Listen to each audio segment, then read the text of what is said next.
शिव शंभु कैलाशपति तेरी सदा ही जय। मल्लिकार्जुन और महाकाल नामक ज्योतिर्लिंगों के आविर्भाव की कथा तथा उनकी महिमा। सूत जी कहते हैं, महर्षियों, अब मैं मल्लिकार्जुन के प्रादुर्भाव का प्रसंग सुनाता हूँ, जिसे सुनकर बुद्धिमान पुरुष सब पापों से मुक्त हो जाता है। जब महाबली तारक शत्रु शिवापुत्र कुमार कार्तिकेय सारी पृथ्वी की परिक्रमा करके फिर कैलाश पर्वत पर आए और गणेश के विवाह आदि की बात सुनकर क्रौंच पर्वत पर चले गए।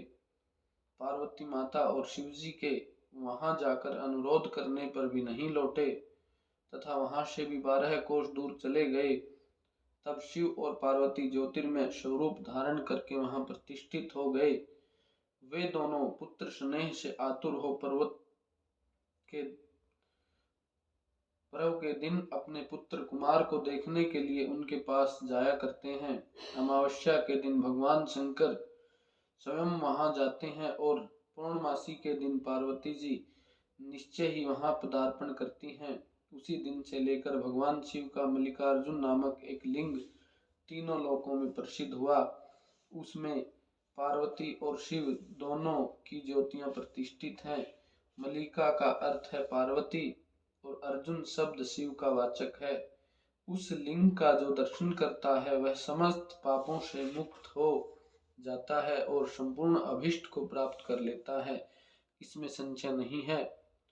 इस प्रकार मल्लिकार्जुन नामक द्वितीय ज्योतिर्लिंग का वर्णन किया गया, जो दर्शन मात्र से लोगों के लिए सब प्रकार का सुख देने वाला बताया गया है।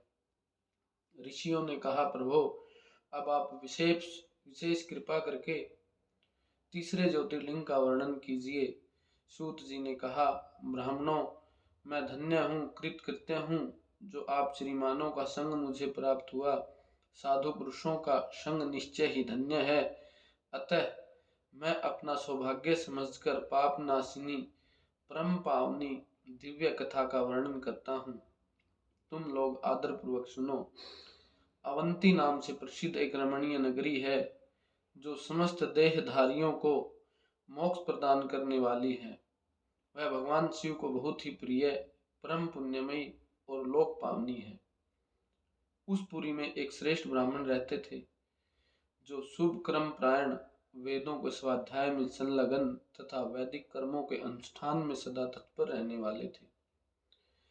वे घर में अग्नि की स्थापना करके प्रतिदिन अग्निहोत्र करते थे और शिव की पूजा में सदा तत्पर रहते थे। वे ब्राह्मण देवता प्रतिदिन पार्थिव शिवलिंग बनाकर उसकी पूजा किया करते थे। वेद प्रिय नामक के ब्राह्मण देवता सम्यक ज्ञानार्जन में लगे रहते थे। वेद प्रिय नामक वे ब्राह्मण देवता सम्यक ज्ञान अर्जन में लगे रहते थे, इसलिए उन्होंने संपूर्ण कर्मों का फल पाकर वह सदगति प्राप्त कर ली, जो संतों को ही सुलभ होती है।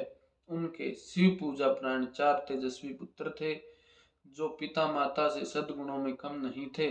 उनके नाम थे देवप्रिय, प्रियमेधा, सुकृत और सुव्रत।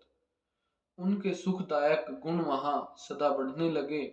उनके कारण अवंती नगरी ब्रह्म तेज से परिपूर्ण हो गई थी। उसी समय रतनमाल पर्वत पर दूषण नामक एक धर्मद्वेषी असुर ने ब्रह्मा जी से वर पाकर वेद, धर्म तथा धर्मात्माओं पर आक्रमण किया। अंत में उसने सेना लेकर अवंती, जिसे हम उज्जैन भी कहते हैं, उसके ब्राह्मणों पर भी चढ़ाई कर दी।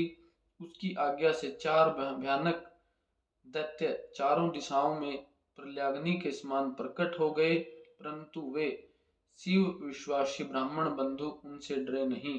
जब नगर के ब्राह्मण बहुत घबरा गए, तब उन्होंने उनको आश्वासन देते हुए कहा, आप लोग भक्त वत्सल भगवान शंकर पर भरोसा रखें।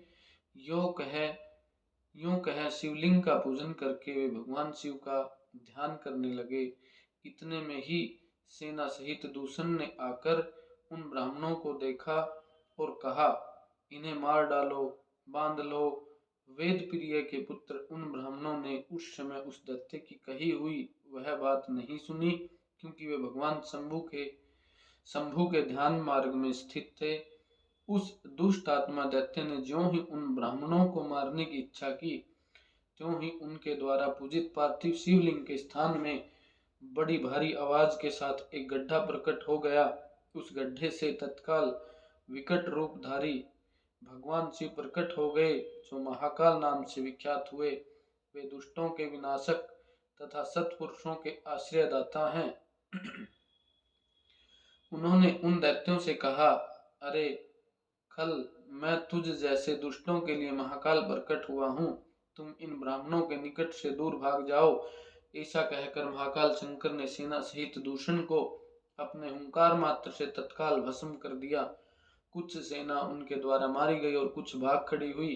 परमात्मा शिव ने दूषण का वध कर डाला। जैसे सूर्य को देखकर संपूर्ण अंधकार नष्ट हो जाता है, ठीक उसी प्रकार भगवान शिव को देखकर उसकी सारी सेना अदृश्य हो गई। देवताओं की दुंदुभियां बज उठी और आकाश से फूलों की वर्षा होने लगी। उन ब्राह्मणों को आश्वासन दे सुप्रसन्न हुए स्वयं महाकाल महेश्वर शिव ने उनसे कहा, तुम लोग वर मांगो।